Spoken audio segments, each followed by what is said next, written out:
Ladies and gentlemen, it is 2025, and it is time for me to hit you up with my first podcast of the new year. That being said, I didn't do the last card because honestly, it wasn't super interesting. Also, worth noting here, I have started a new job coming up for the tax season, and obviously there's been a lot of on the job training, a lot of stress, a lot of getting used to things. Haven't had a job in a hot minute, so it's been a thing. So obviously that kind of left me a little bit lacking in the time and the desire to get a podcast out. So here we are, UFC 311, and I'm doing this late, and I guess that's kind of a good thing because this card got massively shook up because Arman Saryukin, who's going to challenge for the UFC lightweight title against Islam Makhachev, he's out. He's not doing it now. Now Renato Moicano is stepping up. Not nearly as good of a fight. Also, the bad news there is we lose Moicano versus Dariush, which, while a fight that I fought very confident in picking Dariush in, I was looking forward to, so that's a little bit disappointing. And there's a couple other fights that have changed before that. We were going to get Bogdan Gushkov versus Johnny Walker. Now we're getting Bogdan Gushkov versus Billy. I gotta look at his name real quick. Ilakana. And then we also lost a Zach Reese versus Cedric Dumas fight, which I'm fairly happy we lost, I guess, because that was a fight that was going to be messy as all heck. And instead, we get a fight that's probably still going to be probably fairly messy, but it's Zach Reese versus Azamat Bekoev. So that's an upgrade because at least Bekoev is like a guy who has a style that I watch and don't want to vomit doing so. Whereas Dumas and Reese are two guys who are just physical beasts who have no game that makes sense. But anyways, we'll talk about that fight in more detail when we get there. Let's start with the main event. By the way, side note, I'm a little bit stunned that we're still getting a fight card in California given the circumstances of California right now. But bright side, California does release payouts for cards, so we'll get that look into the fighter pay, and also they do the day of the fight weigh-ins, so we'll actually get to see how much people are not necessarily cutting because there's a certain level of obviously you're starting probably higher than you're actually going to weigh in at, obviously, because you're the weight cut process is a lot longer, but we'll get an idea of what the water cut is for some of these fighters. And I personally, maybe it's just the fact that I have my MMA simulator Discord link in the profile of this video. The information down below, should be down below anyways, depending on where you're watching. So maybe that's just why I'm so fascinated about that to kind of really figure out what's going on here. What's going on here? What is the general weight cutting practices? Anyways, Islam Makhachev defending against Renato Moicano. I don't have a lot to say about this fight because I don't know. It's just Makhachev is better. When it comes down to it, Makhachev is a better wrestler. He's a better striker. He's a better grappler. He's a better athlete. He's if not a better game planner, then at least a more diverse game planner. So, I don't know. What does a Moicano win over him even look like? Moicano's general path to victory is take you down, get your back, and either pound you out, which he's been doing a little bit lately, or sink in a rear naked choke. And if you look at his record against high-end grapplers, Javier Dos Anjos, for example, when he was still in his prime, even Chan Sung Jung, or guys who can, counter wrestle, Jose Aldo, it's a lot of losses. It's a lot what is his best grappler victory?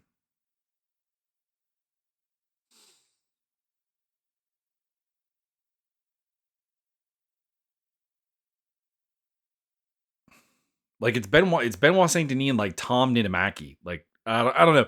I'd like to dress it up. I really would. It's the main event of a pay-per-view that is, even with this kind of this week pay-per-view main event is still a pretty decent card, and I'd like to hype you up about it, but it's just I just can't with this fight.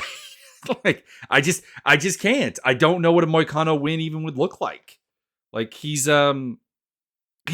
just not better at anything than Makhachev. Anyways, going Makhachev by TKO, probably. It's a 5-round fight. He's going to have a lot of time to possibly get dominant positions or even light up Moicano on the feet, because Moicano defensively is not amazing. And at 155, his durability has not been stellar. Even that fight with Jalen Turner, which he won, was him nearly getting finished. Even the fight with Benoit Saint Denis, which he won, saw Saint Denis come back and have a lot of big moments against him. So, yeah, I can't really fault, the UFC, the matchmaking, and so on. What else were you going to do? But it's a flat title shot. So Makhachev is minus 1,200 to minus 1,493. Moicano's plus 680 to plus 800. Now, the weird thing about those betting odds, frankly, is that they're barely the biggest gap on the card. There's a fight later on that's going to have a similar betting line, which is, I think, a little insane. The other title fight on the card is Umar Nurmagomedov versus Merab Dvalishvili.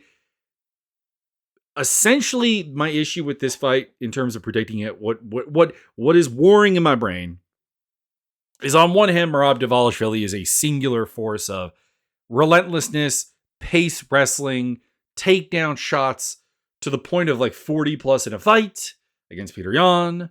Takedown attempts, by the way, not takedowns landed. And just, how do you prepare for that? Like, that is the question. He is insane. We don't think about cardio as being like a God-given gift of physicality, but when you have the cardio Merab does, there is something very special going on there, or I guess a more conspiratorial individual would possibly say, PDs. But yeah, whatever it is, I mean, Merab is just, he is that special level thing. Like, he's a flawed fighter, don't get me wrong. This guy is essentially has no range striking game to speak of. His pocket striking game, while it has a good little bit of pop, and speed, is also quite bad. Like, his fundamental striking technique in almost any phase is bad. So there are flaws, and for a UFC bantamweight champion, it's a bizarrely incomplete skill set. Although I guess actually, if we pull up the bantamweight title picture, I guess it's a lot less complete than I would think it is. I think of bantamweight as one of the deepest divisions, because it generally is. It generally is. But then I realized that looking at the bantamweight title history here, you do have Sean O'Malley, who had his own issues as far as completeness. Aljamain Sterling, same. Henry Cejudo is fairly complete. I'll give him that. TJ Dillashaw, fairly complete. Garbrandt is a mess. So there is, I guess, actually a lot more flawedness in the history of the bantamweight title. But still, it's a bit weird. Now, getting onto this, if there is a style, if there is a fighter, if you could grow a fighter in a lab to beat Merab, it would look a lot like Umar Nurmagomedov, a guy who is really hard to out-wrestle. Himself has phenomenal offensive wrestling, has actually pretty good boxing. Like, for the Nurmagomedov branch of the family, where, well, I guess it's come back because, like, Islam Makhachev, who is from that same, learning tree, has, developed very good striking as well. But I mean, it was kind of weird. Like, they really formed themselves on the basis of almost exclusively a wrestling game. Like, if you remember early day Khabib and even late day Khabib, there was very little in the way of actually, like, good fundamental technical striking. There was explosiveness, there was power, there was speed, there was being a physical freak, but there wasn't a lot of technical striking there. And it's interesting that that's come a long way. Umar Nurmagomedov has excellent boxing. In the pocket, at range, a phenomenal jab, and if you give him the front foot, he will kind of take you apart. It's just that Merab's not gonna give him that front foot. So I'm left with this idea that, like, if there's a guy who's going to beat Merab, and I think Merab knows this because he tried to avoid this fight pretty heavily. Like he proposed fighting Sean O'Malley again. He proposed fighting Peter Yan again. He proposed fighting there was another one. But he proposed a number of like possible title defenses that were not this. So I think he is very much aware that Umar Nurmagomedov presents a very specific challenge to him that could actually have a lot of the solutions. And as much as Umar has not faced a good takedown threat, a big wrestling threat in his UFC run, realistically, Corey Sandhagen's not that. Beksat Almakhan is not really.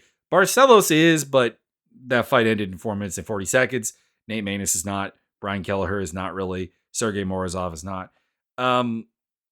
He obviously, did get that testing on the regional scene. He's coming up through the Dagestani regional scene, including a win back in 2018 over Sayub Kakramanov. I always have a hard time with that name. I am sorry. Sayukub Kakramanov, who, again, I have no idea why the UFC let him go. It is greatly puzzling to me that they had him and elected not to keep him. Like, I know he lost to Said Nurmagomedov, but like he beat convincingly Trevin Jones and Ronnie Lawrence. I don't get it. I don't understand. And it's particularly weird because I was always under the impression that 4 fights was like the starting point for it. I guess he did miss weight against Trevin Jones. I guess that's a black mark, but I don't know. It was a weird decision to let him go. Whatever what went into it. Anyways, what I'm getting at is that Umar has faced this kind of challenge before. And at the end of the day, I kind of like looked at the betting odds and was like, you know what? I'm just going to take the underdog here because I guess that's more fun. It is always more fun to pick the guy who everyone thinks is going to lose. And that apparently is Merab. So champion comes in, underdog here. I'm going to go with the logic that we haven't seen Umar because there just is not anybody to replicate Merab, really. Again, he's fought some guys who are Merab light, who have some of the same ideas, but they do not have Merab's relentless pace. And say that is going to be enough. So I've got Merab by decision because he's the underdog. And the betting odds are Umar the favorite at minus 250 to minus 290. Merab is plus 200 to plus 225. Jamahal Hill, Jiří Procházka. I feel like I've broken this fight down a couple of times. Mostly because I think these guys have been like circling each other as a fight, or I keep using them as comparisons to one another, probably because they both fought Alex Pereira, and that was kind of like really the only kind of like breakdown I could give of those fights was like looking at the other guy. So here's what it comes down to. Yes, both of these guys can absolutely knock the other one out. They are incredibly offensively potent fighters. For slightly different reasons. Jiří because of a very off-meta, very unconventional style, very creative, very dynamic striking style that I don't think anybody is quite ready for, except for Alex Pereira, in general, to handle. Doesn't mean that no one else will beat him, but like, because there are serious defensive gaps, and we'll talk about that in a second. And then in Jamahal Hill's case, it's more just a factor of physicality. He is 6'4", 79-inch reach. He is massive. He is powerful. He is long. He is a nightmare just like on a physical build level for anybody. And it kind of shows because he has, if you look at his list, he always has, with 2 exceptions, the OSP fight and the Johnny Walker fight, we're just coming in tail of the tape measurables. You notice a serious difference between him and the opponent. And to be clear, the OSP fight, it had some troubles, even though he finished through the second round. And of course, Johnny Walker is just Johnny Walker. He implodes when he gets hit. And that's just really all there is to that one. So there is that question of how does he deal with actual proper like size parity. There is the issue that his footwork is terrible. They both, to be clear, have terrible, terrible footwork. They both, to be clear, are terrible defensively. But for like kind of different reasons.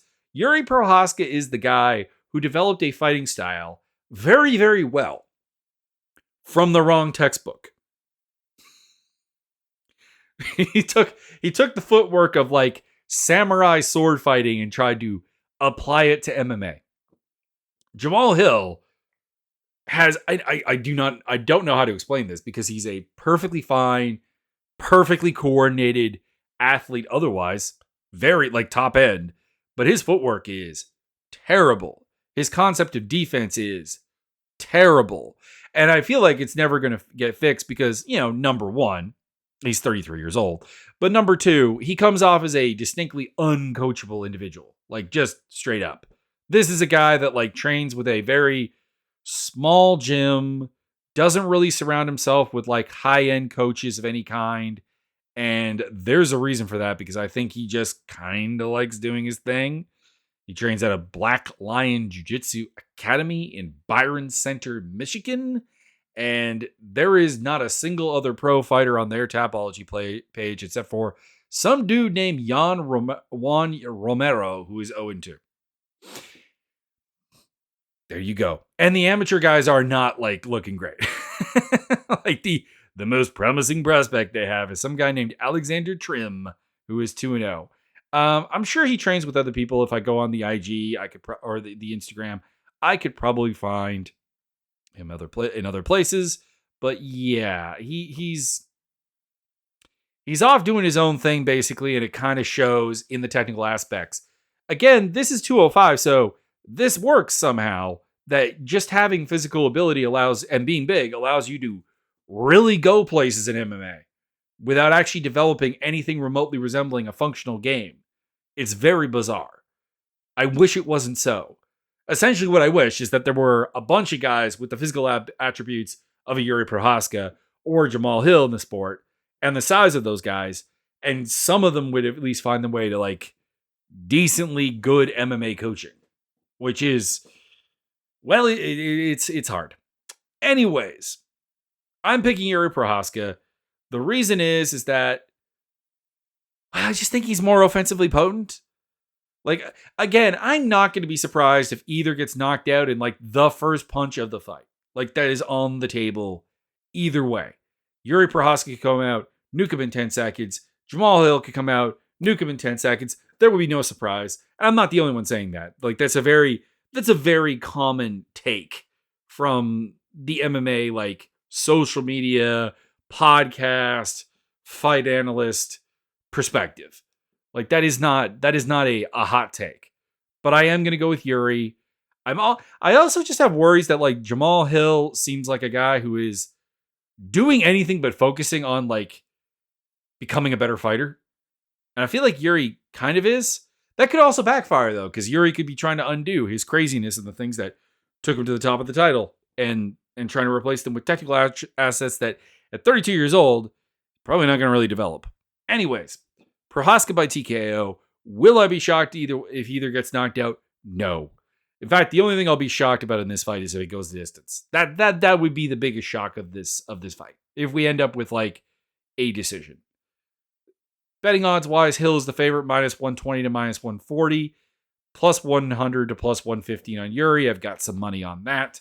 I've also got some money on Merab. Obviously, I'm not touching the main event. That is too wide to vote. Like, you can't bet on Makhachev at -4 figures. And I'm certainly not going to vote on Moicano because I don't know what it would even look like. Jailton Almeida versus Sergey Spivak. Do not like this fight. And it's not even just my usual heavyweight aversion. It's just, what are we doing with this? Like, who wants to see Almeida go out there and wrestle with another guy who wants to wrestle? Like, that's not what we want. We want to see him dynamically take somebody down and then pound them out because they don't know what to do on the ground. That's what we want to see. And I don't really understand Almeida being at heavyweight after losing to Curtis Blades because it's like, my dude, that's going to happen to you at the top of the division. Don't get me wrong. You'll get very, very high in the division because the number of people that can do that to you are probably Curtis Blades, John Jones, maybe Tom Aspinall, maybe Sergey Pavlovich, maybe Alexander Volkov. It's like it. That's like the 5 dudes that actually like have any concept of like a wrestling game that can work defensively. And not even that, because like Almeida got takedowns against Blades, so it may not even be that list. But like, you're not getting the title here. And if you go back down to 205, my dude, the top of the division is a bunch of formless strikers who don't know how to wrestle well. What are we doing? Just cut the weight. Anyways, I am going to go with Almeida. It will, let me put it this way. I may very quickly regret the pick, because if Almeida comes out, struggles to get Spivak down, it's over for him. The dude is so uncomfortable as a striker. They talk about his boxing background, his dad being a boxing coach or whatever. No, this is like it's like a son rebellion thing. No, Dad, I will not learn to box. I am a jiu-jitsu guy. Anyways, I'm banking on Almeida's explosiveness, his athleticism, his quickness that Spivak does not have. Spivak is more of a typical heavyweight grinder.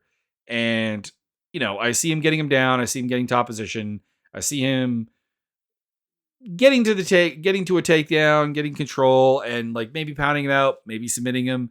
I'll go with a TKO, but like this could be a decision. This could be a submission. This could be a TKO. I don't even mean that in like the normal way. I just mean that like there is a complete way that all three of those results are on the table.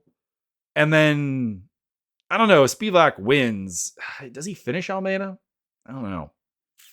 Maybe.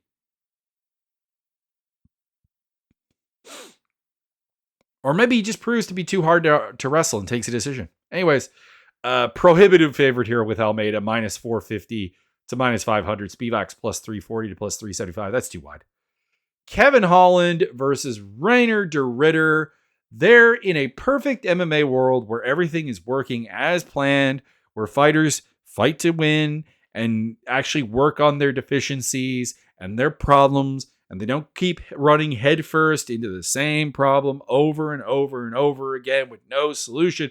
Kevin Holland would beat Reinier de Ridder because he is more athletic, better striker, a good enough grappler that he shouldn't be easy tappings for de Ridder, and a long enough guy. Like he's a 6'3", 81-inch guy. Dude should be doing things. That is what I'm getting at. Dude should be doing stuff. Instead, I'm going to be picking Reinier de Ridder because Kevin Holland, we don't live in that perfect world, and Kevin Holland will never stop taking an invitation to clinch, grapple, and wrestle and end up on bottom with anybody who wants to try to put him on his back. And de Ridder, whose stand-up is quite bad, he basically has a surprisingly good jab and follow-up hook. But like that is it. There's no third step. There's no depth to it. There's no ability to do an exchange. It's boom, boom. That's it. That's what he's got. That's all of it. And the fact that he's like a really big dude. He's 6'4", 78-inch reach at middleweight. That's quite huge. Like that's a 205 or a heavyweight's reach normally. But Holland will probably just get sucked into actually grappling with him. De Ridder will get on top of him. De Ridder is a good grappler. There you go. That is basically it. It is every Kevin Holland loss at 185 that we've ever seen. Basically, it is the Roman Dolidze fight. It is the Derek Brunson fight. It is the Marvin Vettori fight. Wait, he fought Dolidze, right? Yeah. The rib injury that he recently had. Yeah, the Dolidze fight. It's even the Khamzat Chimaev fight, essentially. But it's the Marvin Vettori fight. It's the Derek Brunson fight. It's the Brendan Allen fight. It's back in the day. I want to say Thiago Santos even took him down. I want to say that. It's too late for me to take that back, but I feel like let's see here. Is there a loss where he doesn't give up a takedown? Yeah, Santos took him down 3 times. Jesus. What do you even do with that? Oh boy. I want to say Darren Stewart. Yeah, Darren Stewart took him down 3 times and probably won that fight too. Anyways, I'm going with de Ridder by decision. It breaks my heart, but like Kevin Holland is unreliable and like dumb. Just dumb. That's all it is. Dumb or pride and arrogance. I don't know what to pick of that. I don't know what to do.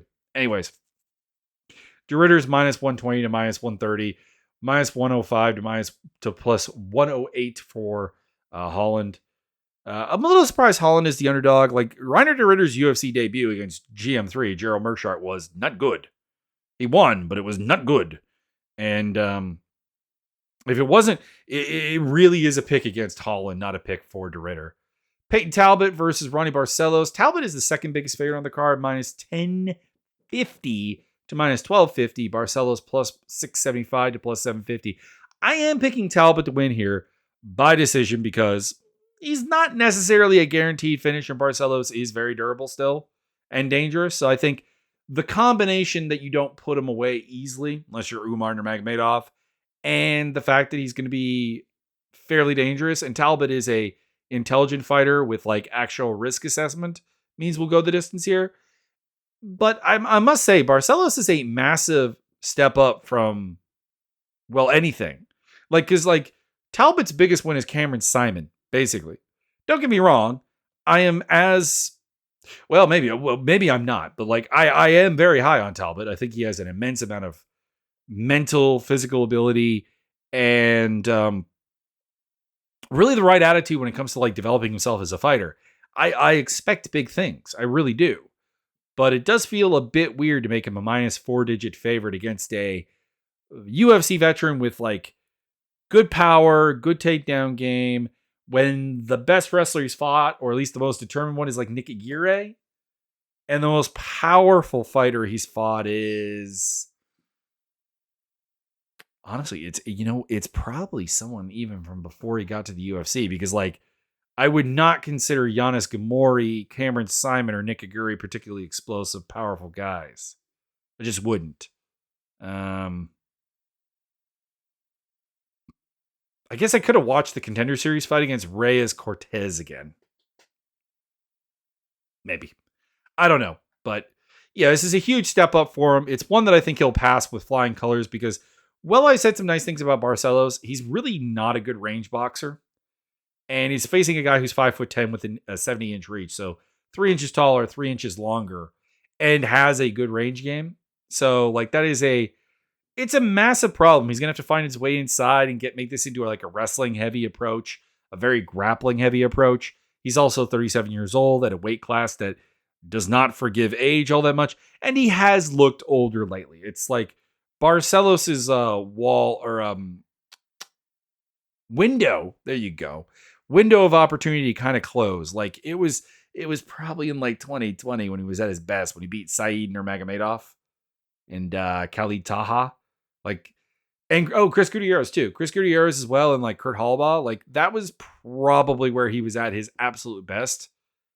And like kind of the UFC kind of fumbled that. Well,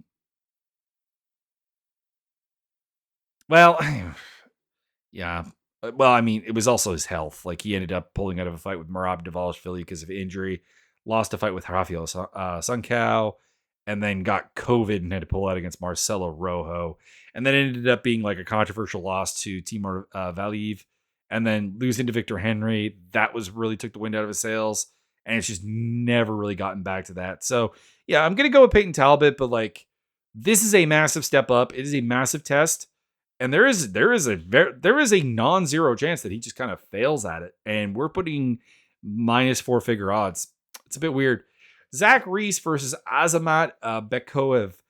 My mind is at a war here because on one hand you have Reese, huge, strong, powerful, aggressive, finisher, and then on the downside, reckless, bad technically, and a fight with Jose Medina where he like faded pretty badly and let Medina, who is bad, who is terrible, back into a fight. So there is that. And then with Bekoev, he's coming in on short notice. That's one problem. He's a solid wrestler for middleweight. He's tenacious, and he's comparatively a much better technician than Reese. But like he seems kind of small. Am I the only one thinking that? That like when I see him at 5'11" and fighting a Dylan Budka or really anyone he fought in LFA, he seems small. He also gets hurt a lot. Doesn't necessarily get finished a lot, but he gets hurt a lot. Like he got rocked and sat down by Dylan Budka, which is a not great sign. I think ironically he's never been TKO'd. Yeah, two decision losses, splits, and a scarf hold loss to Rafael Hratic. And but like Chauncey Foxworth hurt him, Lucas Fernando hurt him, Dylan Budka hurt him. Like it's pretty much happens very regularly for him. And Reese is, like I said, a potent, aggressive finisher. So if he wins, it feels like he's going to have to like get hurt and like come back from it. Now, again, he's very tenacious. He comes back from getting hurt really well. Like the mental toughness is there. I just question the physical durability. So it's a tough one. I'm going with Reese. This is kind of an underdog pick again because Reese is plus 155 to plus 164. And Bekoev is minus 190 to minus 200, which I think is a bit, I don't want to say a bit insane because that's a close line. It's a respectable line. But he's coming in on short notice. He's small for the weight class. He's facing a guy who's huge. There is a 5-inch reach and height discrepancy here. And a guy who does seem to be a pretty decent athlete. It's not like a Josh Frem situation where he's just kind of big and scrappy. No. He's big and potent as a finisher. So I'm going to go with Zach Reese by TKO. Anyways, Bogdan Gushkov versus Billy Elikana, which is another short notice one. I am a card-carrying member of the Gushkov Isn't Very Good club, but I think I have to pick him here. Despite the fact that he looks like he was trained by watching Roy Jones Jr. fights and trying to imitate it with an overconfidence in how slick he is, how untouchable he is, and with not great fundamentals. He's big, he's powerful. It's 205. We're talking about like Jamal Hill versus Yuri Procházka, a battle of like two former champions in this very weight class fighting each other for another title shot. And to be honest, they're less technically sound than Gushkov is, so it's not necessarily that big of a problem, I guess. Elikana is a former middleweight, and I really think he probably should be back there. He's 6'2", he's got 77-inch reach. Like it's fine for 205, don't get me wrong. But he seems very lean. I know he had some problems. He missed weight once and had a couple of like highish weight come-ins that do suggest problems. But he also weighed in at 200 pounds for this fight. So it suggests to me he's trying to get back to middleweight. Elikana's not bad. Like he's got power. He's violent. He's fun. But he's defensively not good, which is very on brand for 205, I guess, in fairness. But, I don't see him really grounding Gushkov. So, yeah, Gushkov by TKO. He's minus 333 to minus 400. Elikana's plus 250 to plus 310. Anyways, Grant Dawson versus Carlos Diego Ferreira. I am cheering so hard for Carlos Diego Ferreira in this fight. So very much because he's an exciting fighter. He's 40 years old, and I'm always in there for the old guy. But at the same time, I have to talk about the fact that like 40 is quite old. Like, unless you're at heavyweight, that old. Ferreira does seem to be still fine. Like, he still seems explosive, fast, powerful, hits hard, riding a 2-fight winning streak against like really solid opposition in Matusz Rebeski and Michael Johnson. Like, those mean something, and those were violent, impressive performances. But I do have to go with Dawson. Dawson is a very, very good wrestler. Getting Ferreira to the ground has never actually been that big of an issue. He doesn't have great takedown defense, and most of the serious takedown threats he's actually ever fought have got him down. Like, he gave up 4 takedowns to Rebeski, for example. Got taken down 4 times by Gamrot. Got taken down by Gregor Gillespie, Benil Dariush. Looking further down here, Hustam Habalov in a fight that he did win admittedly. And everyone who's really tried to get him down has had success. That would maybe Olivier Aubin Mercier. But again, I'll be super, super happy, and maybe it's just a sadness hedge because Dawson is quite boring. He's a take down, hold you down, grinder type guy. He is in the dictionary as determined wrestler to grind on you and dry hump you into a victory. um, and it's boring. It's dull. It's not great. But he's faced some dangerous grapplers and not really had a problem with it outside of getting nuked by Bobby Green. So, yeah, I got Dawson by decision. He's a minus 240 to minus 250 favorite. Ferreira is plus 185 to plus 205. I hope he can pull it off. If I lose one fight, I want it to be this one. Well, no, I wanted to be this one because I eventually came down on not picking Eileen Perez. Speaking of Eileen Perez, Cara Rosa, Eileen Perez, please God let Rosa win this fight. I like Rosa. I thought for a while there that she was going to turn into something really, really fun. I'm questioning that now. The Dumont fight, the Sarah McMahon fight, also kind of put a wet paper towel on that.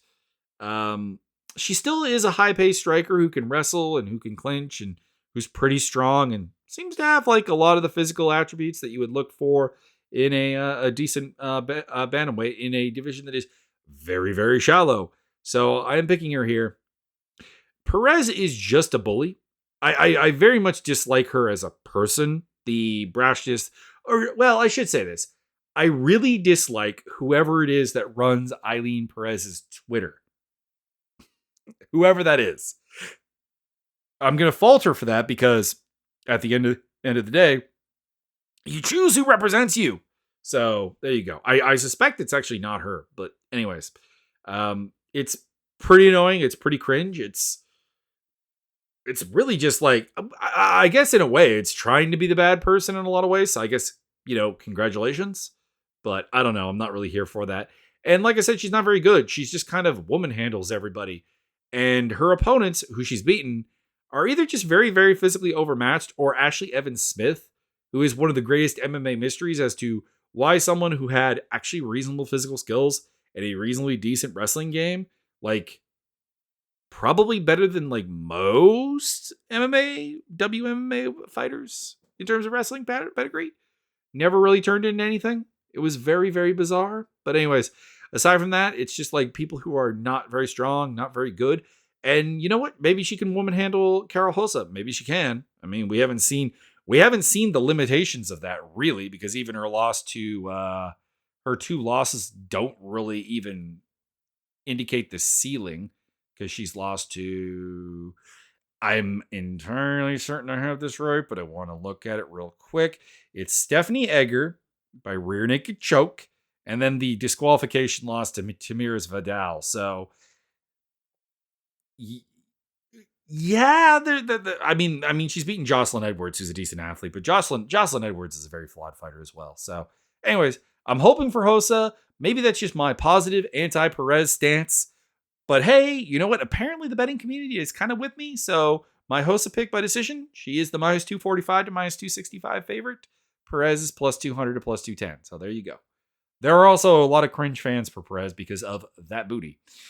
Rinya Nakamura moving Gafarov. Not much to say about this one. Nakamura is a stud athlete and wrestler. He's not a sound technical striker, but like he's fast, explosive, has creativity, dynamicism, power, accuracy. Seems to have some nice timing as well, even though like the coaching is not necessarily there. I at some point will see him suffer in a long exchange. Somebody can make him go to that third, fourth, fifth like part of the exchange. That'll probably, kind of quicksand him. But Gafarov himself is also pretty bad at long exchanges. It's what it cost him his fighting against Chandan Hilliger. He's 1-3 in the UFC. His lone win is over Kwai Ho Kang, who is his own bundle of get it together, man. And his own game largely functions with a wrestling edge, which he's not going to have here. And he's largely going to aggress into Nakamura. And yeah, I don't really know what a win for him looks like. He's just facing a much better wrestler, and how he wins is wrestling. So Gafarov is a tough guy. Nakamura didn't finish Carlos Vera or Fernie Garcia, so I guess it's going to go the distance. By the way, you could argue that like his competition level is kind of going the wrong way, because he went from Fernie Garcia, who, if I can recall correctly, had a reasonable UFC record. I guess he was on a 2-fight losing skid. But like he did beat Joshua Weems. Actually, yeah, he's currently 1-4 in the UFC. So actually that's probably not great. But like went from that to Carlos Vera. Granted, he was supposed to fight Brady Hiestand. Vera was a late notice replacement.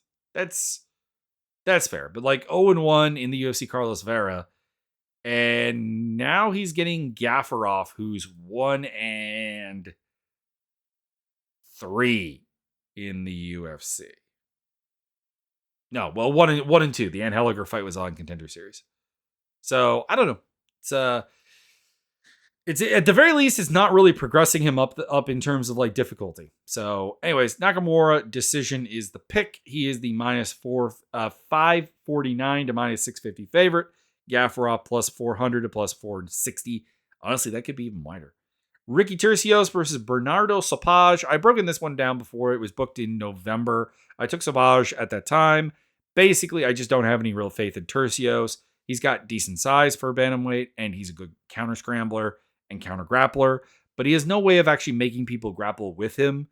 He basically has success when people like Brady Hiestand and Kevin Natividad, in Natividad's case, for some reason, elect to wrestle with him and grapple with him. And it allows him to actually get to a win. But like, Sapage doesn't need to do that. Like, Sapage does wrestle. He's kind of a do everything kind of guy. He's kind of an MMA guy. But like the best part of his game is like being a pretty functional boxer and kickboxer with like decent power. So hopefully he just keeps on the feet, bangs with Tercios, doesn't get into any prolonged scrambles with him, doesn't give him a chance to actually get on top of him. And Sapage by decision. He is -250 to -275, +200 to +220 on Tercios. And then we open up with a flyweight fight between Tagir Ulanbekov and Clayton Carpenter. I like Carpenter. He's got a very good upside. He's 28 years old. He's strong. He's fast, etc. He's quite messy, though. Like, very, very, very messy. And not in the way that, like, a Procházka is, who's trying to be messy, or in the way that a Jamal Hill is, hopelessly flawed. But there's something that could be fixed, and we could see a step forward and whatever. Who is he training with again? I know it's a reasonable gym. Yeah, okay, MMA Lab. I have faith that MMA Lab will be taking him in the right direction. But I do feel that Tagir Ulanbekov is like way too much too soon. Ulanbekov has the standard Russian game, if you will. I forget. Is he actually Dagestani? He is. The typical Dagestani / Chechen game, which is, he's a good wrestler. He's got good submissions from the front headlock. He attacks the neck very, very well. He's got underrated boxing. Like, he actually has some really good counter work that he does. He's not a super athlete. There's no wow factor to him. But in a general sense, he is a good enough athlete. Pretty big for the weight class. Pretty strong. Pretty good wrestler. And Clayton Carpenter is a guy who's going to wrestle with him. Now, can you win a fight on the ground with him? Yes, you can. Tim Elliott did. But Tim Elliott also won that fight by cheating a lot and being like a singularly crazy individual, essentially. So realistically, I look at this fight as Ulanbekov is going to be facing a guy who's probably going to wrestle with him, or at least not be able to stop him from wrestling with him.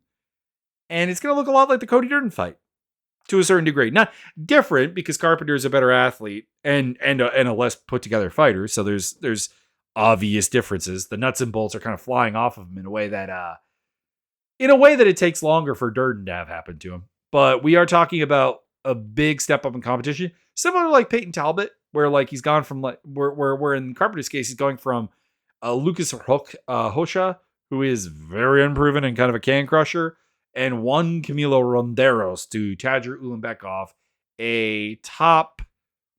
I'm gonna say top 15 guy per Tapology rankings, which are like kind of the best ones that I got. Basically, I don't trust the UFC's rankings. I don't think they're very good. Let's see here. Where are you, Tagir? Yeah, they got him at number 11. And if I look up the UFC rankings, I imagine he's probably going to be about the same, honestly. Flyweight. Tagir, yeah, 11. So there you go. He's 11 whether you use Tapology or the UFC's rankings. So there you go. Yeah, I gotta pick him. I'm gonna pick him by sub. Carpenter is the kind of sloppy guy to just stick his head into something, basically. And Carpenter is the underdog, plus 250 to plus 265, minus 325 to minus 350 for Ulanbekov. Enjoy the card. Check out the links down below for the UFC simulator or the MMA simulator Discord. Also, where you can find some stuff and my video game stuff. If you happen to enjoy the sound of my voice and think you would enjoy watch me play Super Mega Baseball, MechWarrior Online, Helldivers 2, etc. Sins of a Solar Empire as well. See you after the fight.